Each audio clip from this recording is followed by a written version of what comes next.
میرا سوال یہ ہے کہ میں نے کچھ پرانی غامدی صاحب کی 1989 کی شاید وہ ویڈیو تھی، جس کے اندر غامدی صاحب فرما رہے تھے کہ امام مالک خلفائے راشدین کو بمشکل حضرت عثمان رضی اللہ تعالیٰ عنہ تک مانتے ہیں۔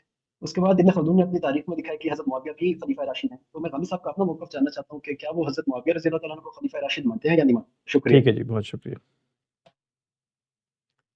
میرے نزدیک آپ جب رسالت مآب صلی اللہ علیہ وسلم کے بعد کے لوگوں میں بات کریں تو ہمیشہ اپنے علم کو دو حصوں میں تقسیم کر لیں۔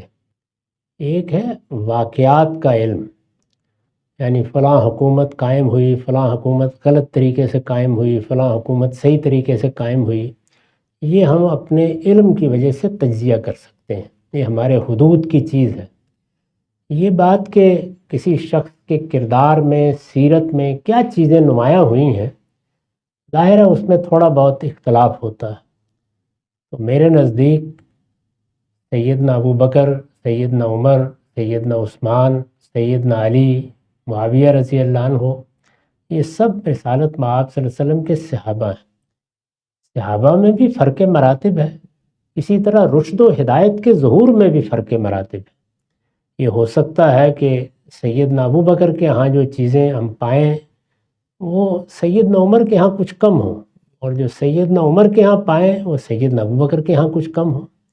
تو اس طرح کے معاملات کے بارے میں کوئی متعین رائے دینا یہ آسان کام نہیں ہوتا۔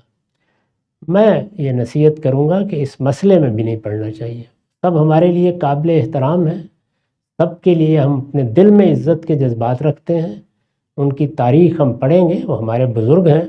ایسے ہی اس کے بعد میں جو لوگ خلفاء ہوئے ہیں ان میں بھی بڑے غیر معمولی لوگ ہیں، ان کی بڑی خدمات ہیں، اور ان میں بھی رشد و ہدایت کا ظہور مختلف سطحوں پر ہوا ہے۔ چنانچہ سیدنا عمر بن عبدالعزیز کے بارے میں تو کم و بیش اتفاق ہو گیا ہے کہ وہ بھی ایک خلیفہ راشد ہے۔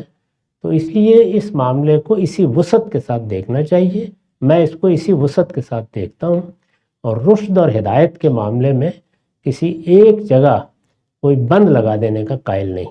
ٹھیک ہے سر، بہت شکریہ۔